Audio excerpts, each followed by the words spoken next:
मित्र नमस्कार। पड़ोसी का अच्छा और मानसिक शारीरिक रूप से सक्षम होना कितना जरूरी है, इसका अंदाजा आप पूरे देश की सामरिक स्थिति देखकर समझ सकते हैं। हमारे चारों तरफ कौन से देश हैं? पाकिस्तान, बांग्लादेश, नेपाल, श्रीलंका, मालदीव और चीन। सोचिए हम सबसे ज्यादा किन से जूझ रहे हैं। तो यकीन मानिए, जो सबसे ज्यादा खतरा है वह बांग्लादेश से है। क्योंकि जो अशिक्षा और गरीबी, बेकारी, बेरोजगारी या यूं कहें जो वहाँ की भिखमंगई है, वह हम पर भारी पड़ने लग जाती है। क्योंकि वहाँ जब संसाधनों का अकाल होता है और दबाव होता है तो वह हमारी तरफ कूच कर जाते हैं। हालांकि मीडिया में जो उनके कथित धार्मिक और राजनीतिक नेता हैं, वो बड़ी बड़ी डींगे हाँकते हैं, पर वहाँ की सामाजिक और आर्थिक व्यवस्था, हाँ सामाजिक व्यवस्था भी पूरी तरह से भारत पर निर्भर है। इसका मुख्य कारण क्या है?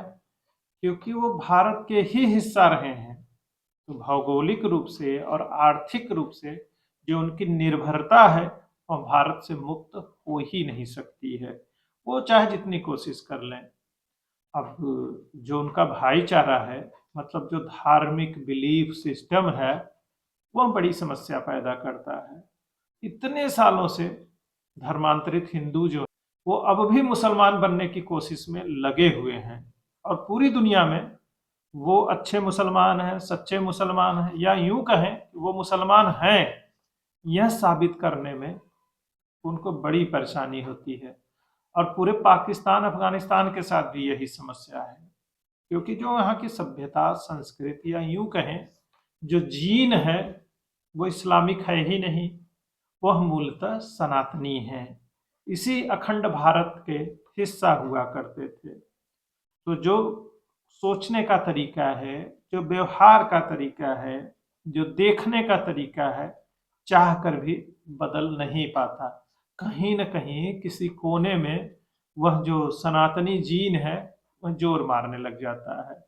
अब वो चाहे जितना कोशिश करते रहें, साबित करने में लगे रहें कि वो मुसलमान हैं, मुसलमान हैं, यह हो नहीं पाता। कहीं न कहीं थोड़ी सी कसर रह जाती है। तो अरब के जो मुसलमान हैं और फारसी मुसलमान हैं, मतलब फारस वही ईरान वाले, मतलब आप समझ रहे हैं ना, शिया और सुन्नी बिलीफ जहाँ से आता है, वहाँ पर ये बहुत अच्छे नज़र से नहीं देखे जाते हैं।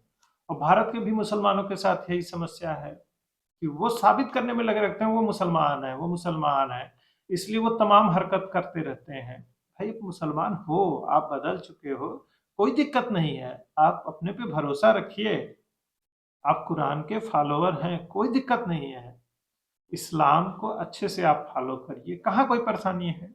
और भारत तो धर्मनिरपेक्ष राष्ट्र है, यहाँ सभी लोगों को समान अधिकार है। अगर हम नागरिक के तौर पर किसी भेदभाव का सामना कर रहे हैं तो हम कोर्ट में जा सकते हैं, संसद में आवाज उठा सकते हैं। यहाँ कोई सेकंड क्लास सिटीजन नहीं है। आप हिंदू हो, मुसलमान हो, या कुछ और हो, इससे कोई फर्क नहीं पड़ता। बस आप भारत के नागरिक हैं तो आपको उतने ही अधिकार हासिल हैं जो किसी और को हासिल है। किसी का अधिकार में कोई कमी नहीं है। आपको पढ़ना ही नहीं है, आपको जानना ही नहीं है, बस आप हीन भावना के शिकार रहना चाहते हो और आप एक विक्टिम कार्ड हर वक्त चलाए रखना चाहते हो, तो वो आपको मुबारक हो। यह सिर्फ वोट बैंक के लिए। अरे अभी तो पड़ोस पे बात हो रही थी। अब सोचिए, आप पानी, आलू, प्याज, अनाज, सबके लिए किसी और पर निर्भर हो, और आपका व्यापार भी 90% से ऊपर आपके के पड़ोसी से होता है। ऐसे में आप उस पड़ोसी से भला कैसे लड़ सकते हैं? यही हाल बांग्लादेश का है। आप लगभग लैंडलॉक कंट्री हो, क्योंकि बंगाल की खाड़ी पर भी पूरा भारत का ही कब्जा है। ऐसे में जो भी आपको सहूलियत मिलेगी, जो दुनिया से आपके संपर्क और संबंध रहेंगे, उसमें कहीं न कहीं भारत का हस्तक्षेप होगा ही, क्योंकि भारत को अपनी सुरक्षा का ख्याल रखना है। और हम एक बड़ा देश हैं, हमारी आर्थिक, सामरिक ज़रूरतें हैं, उस हिसाब से हम ऐसे ही आपको छोड़ भी नहीं सकते हैं। खैर, अगर आप दुनिया के जो शक्ति संतुलन बनाने वाले लोग हैं, आपको अपनी कठपुतली बनाना चाहते हैं, और सबसे बड़ा दुर्भाग्य यह है कि आप बन जाना चाहते हो, तो फिर समस्याएं तो आएंगी ही। अब पाकिस्तान का ही उदाहरण लीजिए, सुख शांति और समृद्धि से वह रहना ही नहीं चाहता है। अफगानिस्तान पर सोचिए, भला कौन हमला करना चाहेगा? न आपके पास साफ पानी है, न उपजाऊ जमीन है, और आप दुनिया के सबसे बदहाल देशों में हैं। ऐसे में अगर दुनिया आपको पर्यटक के तौर पर आती है आपके यहाँ और कुछ लगाना चाहती है, तो आपको उसमें शामिल होना चाहिए और अपने देश की समृद्धि और विकास के लिए कुछ नई चीजें सोचनी चाहिए।